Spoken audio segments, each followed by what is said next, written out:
দুর্নীতি। আমরা নির্বাচিত হলে সরকারের অফিস আদালতের সকল দুর্নীতি ৬০ দিনের মধ্যে বন্ধ করে দিব। এখানে বলে যাচ্ছি, আপনারা সাক্ষী হবেন। এই দিরাইয়ের গুরুত্বপূর্ণ ব্যক্তিরা এই কমিটিতে ঢুকবেন, দুর্নীতি বিরোধী কমিটিতে ঢুকবেন। আমরা তাদেরকে নিব, সরকারের সিস্টেম চেঞ্জ করব, অনলাইন মেকানিজম চালু করব, টিওনো অফিসে, এসিলেন্ট অফিসে, প্রকল্প বাস্তবায়নের অফিসে এবং থানাগুলোতে জনগণের এসে এইভাবে দিনের পর দিন আর বড় ধরনের হয়রানির শিকার হতে হবে না। সাহস করে জিজ্ঞাসা করেন আমাকে, এটাও পারলাম কিনা। হাসপাতাল, আহা,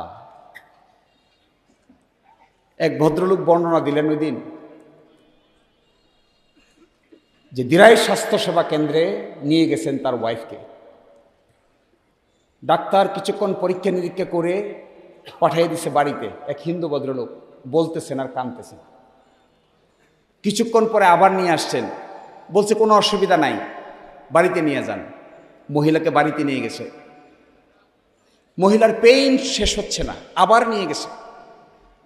এইবার বলে ওসমানী মেডিকেল কলেজে যাইতে হবে। নিয়ে গেছে ওসমানী মেডিকেল কলেজে। প্রথম নিয়ে এক্স রে করে বলতেছে বাচ্চাটা মারা গেছে।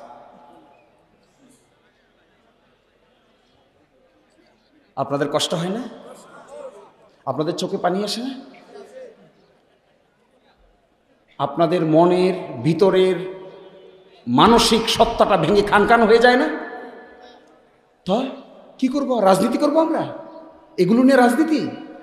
একটা গর্ভবতী মানুষের বাচ্চার, মহিলার সন্তান বাঁচবে কি বাঁচবে না, এগুলো নিয়ে কি রাজনৈতিক বক্তব্য চলে? এটা মানুষকে বাঁচাইতে হবে, ব্যবস্থা করতে হবে, হাসপাতাল লাগবে, চেঞ্জ করতে হবে।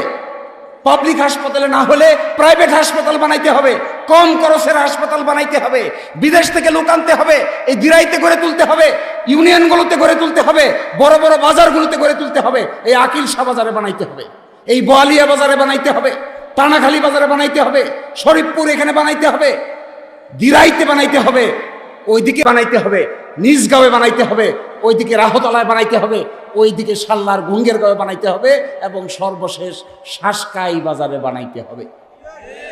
এই যদি হাসপাতাল ব্যবস্থাপনা গড়ে তোলা যায়, এইভাবে যদি প্রতিটা বাজারে বাজারে প্রাথমিক চিকিৎসা কেন্দ্র গড়ে তোলা যায়, মেডিকেল চিকিৎসা গড়ে তোলা যায়, এই জায়গায় যদি আমরা নার্স আনতে পারি, ডাক্তার আনতে পারি, ব্যবস্থা করতে পারি, তবেই রাজনীতি করে জনগণের সেবা করা সম্ভব হবে।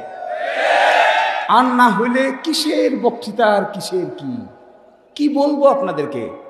কি বক্তৃতা দিব বলেন? কিসের বক্তৃতা? আমার ওয়াইফ মরে যাচ্ছে, বাচ্চা মরে যাচ্ছে, একটা ডাক্তার নাই, একটা সিজার করা যায় না, একটা হাসপাতালে, দিরাই হাসপাতালে কোনো অপারেশন হয়? আপনারা কেউ অপারেশন করেছেন? অপারেশন যদি হয় তাহলে দেখবেন পেটের ভিতরে গজরাইকে উপর দিয়ে সেলাই করে দিবে। বলছে কালি কয় সিলেট যাও, সিলেট যাও। সর্বশেষ আর সময় নিচ্ছি না, একটা কথা বলেই শেষ করে দিচ্ছি। কৃষি, যাতায়াত, রাজনীতি সব এখানে ভাগ করা আছে। সর্বশেষ বলে যাই একটা কথা, আমি আপনাদের সহযোগিতায় একটা নতুন রাজনৈতিক সংস্কৃতি গড়ে তুলতে চাই। আপনারা রাজি আছেন? আপনারা আমাকে সাহায্য করবেন? এই নতুন রাজনীতির ১ নম্বর হবে আগামী নির্বাচনে যে প্রচারণা চালাবো আমরা, যে দলেরই প্রার্থী হন না কেন, আমি চেষ্টা করব আমরার আয়োজিত সমাবেশে সকল রাজনৈতিক দলের নেতৃবৃন্দকে দাওয়াত দিতে। আমি এটা আশা করব অন্যরাও যে সমাবেশ আয়োজন করবেন, ওই সমাবেশে আমাদেরকে বক্তৃতা দেওয়ার সুযোগ করে দিবেন। এটা আশা করতে পারি? এই ধরনের রাজনীতি দেখলে আপনারা খুশি হবেন না বেজার হবেন? সেকেন্ড বলছি, আরেকটা ওয়াদা করে যাই, আল্লাহ তাআলার ফজিলতে আর আপনাদের দোয়ায় আমরা যদি নির্বাচিত হই, আমি ব্যক্তিগতভাবে কোনোদিনই সরকারি কোনো সুযোগ সুবিধা গ্রহণ করব না। এটা আমি আপনাদেরকে সাক্ষী রেখে বলে গেলাম।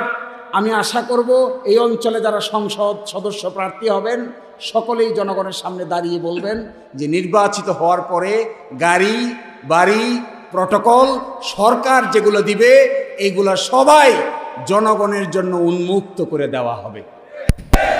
একটা গাড়ি এমপি সাহেব হলে একটা গাড়ি দেয়, জানেন সে কি গাড়ি?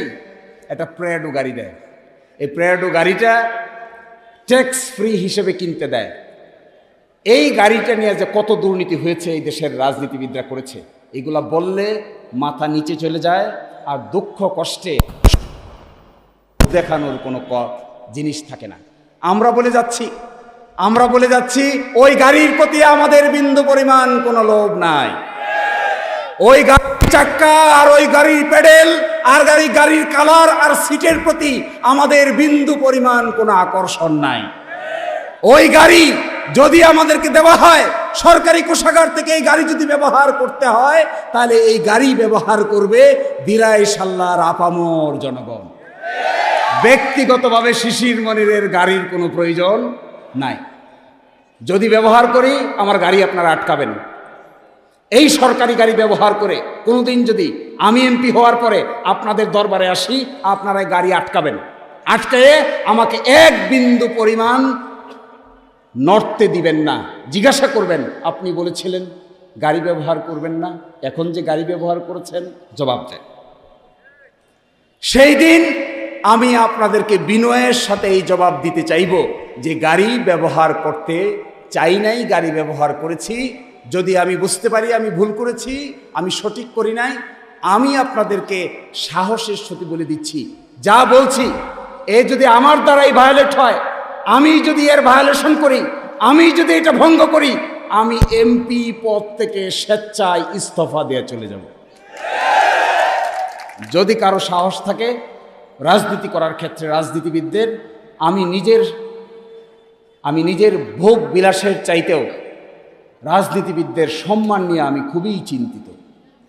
কারণ গাঁও গ্রামে গেলে দেখা যায় বক্তৃতা দিচ্ছে রাজনীতিবিদ, আর পিছন দেয়া মানুষ বাটপার বলে কথা বলতেছে। আমি 300 কতটা গ্রামে গিয়েছি, বক্তব্য দিচ্ছি আমরা এখানে, পিছন থেকে এসে মানুষ মন্তব্য করছে, আমার কাছে ভিডিও রেকর্ড আছে। এই বক্তব্যের পরে একজন আরেকজনকে গল্প করছে যে কতজন তো কত কথা কইল, উনিও দেখি আরো কথা কয়, উনিও তো আগের মতো একই কাজ করবে, সুতরাং এদেরকে আর বিশ্বাস করা যায় না। ওই দিন মনে হয়েছিল আর নির্বাচন সেরে ঢাকায় গিয়া হেলিকপ্টারে ঢাকায় চলে যায়। কত অসম্মান, কত অশ্রদ্ধা, কত বেইজ্জতি আমাদের, বিশ্বাস করে না মানুষ বলে, রাজনীতিবিদরা এইভাবেই বলে। তো আমি আপনাদেরকে শেষ অনুরোধ করে যাই, দিরাই সাল্লাহ হিন্দু মুসলমানের বসবাস, দিরাই সাল্লাহ সকল ধর্ম মতের বসবাস, দিরাই সাল্লাহ ভাটি অঞ্চল হাওরের বসবাস। এই বসবাসতন জায়গাটাকে আমাদের মাতৃভূমি, এটা আপনার মাতৃভূমি, এটা আমার মাতৃভূমি, এটা মৌলানা সাহেবের মাতৃভূমি, এটা হুজুরের মাতৃভূমি, এটা হিন্দু ভদ্রলোকের মাতৃভূমি, এটা আমি মুসলমানের মাতৃভূমি। আমরা এই মাতৃভূমির অংশীদার, এই মাতৃভূমির জনগণ আমরা। এই জনগণেই বাংলাদেশে আমাদের কাছে দল মতের চাইতেও দিরাই সাল্লাই সবচাইতে বেশি গুরুত্বপূর্ণ। আমি সংকীর্ণ দলাদলিতে কখনোই ভালোবাসি না। কেন বাসি না এটা বলেই আমার বক্তব্য শেষ করে দিব। আমি মনে করি আমরা যারা রাজনীতির সঙ্গে জড়িত আছি এই সংখ্যা খুবই কম, কিন্তু দিরাই সাল্লায় লক্ষ লক্ষ মানুষ আছে। তাদের সকলের কল্যাণ করতে না পারলে, শুধু আমার একা কল্যাণ যদি আমি করতে চাই, এটা কোনো দিন জনগণের কল্যাণ হবে না। সকলকে নিয়ে পথ চলে, একসাথে এক বাক্যে দাঁড়িয়ে সকলকে নিয়ে পথ চলে আমরা একটা সুন্দর আগামীর বাংলাদেশের উদাহরণস্বরূপ এমন একটা সংসদীয় আসন তৈরি করতে চাই, যেন 299 আসনের লোকেরা রাজনীতি শিকার জন্য দিরাই সাল্লাহ এসে ঘুরে যেতে বাধ্য হয়। এই কাজ করার জন্য আপনারা আমাকে সাহায্য করবেন, সকলে আমাদেরকে সহযোগিতা করবেন। আপনাদের